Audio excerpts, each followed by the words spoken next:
In this section, we're going to teach you about another really popular Agile framework called Kanban. Kanban is similar to Scrum in that it provides and focuses on providing early value to the organization while also having collaborative and self-managing teams. This actually all started with Toyota back in the 1940s.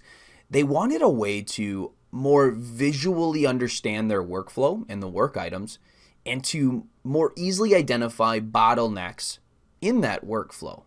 So they created the Kanban framework.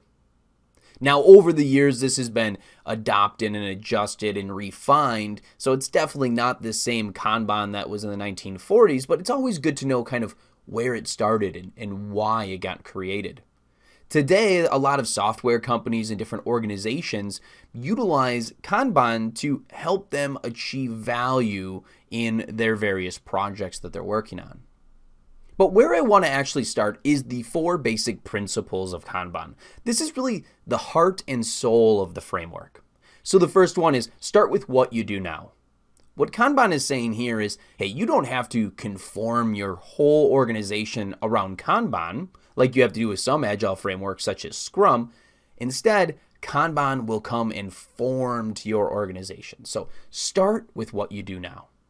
The second thing is agree to pursue incremental change. You have to understand, if you're doing a waterfall type of approach, you're going to get a huge amount of value, but there's going to be a huge amount of time that is kind of wasted or utilized to provide that huge amount of value. Kanban and Agile in general is really looking at incremental changes, delivering value more often, but in much smaller increments, and then incrementing on that change and building upon that change to build out that big piece of value.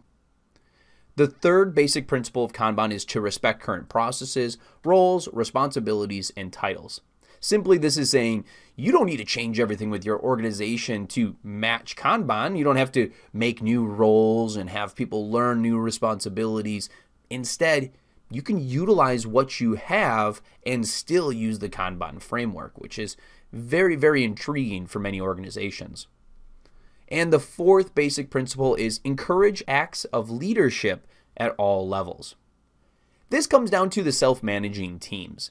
Self-managing teams mean that the team really doesn't have one overlooker, right? They don't have one manager that's watching them and keeping them on task. Instead, they are managing themselves. If they need assistance, they're reaching out and getting assistance. If there's some type of negotiation or issue that's happening as part of the project, they are all involved in that and helping to direct that in the correct way. So Kanban is really looking and saying, hey, be mature and really encourage those acts of leadership from your team members.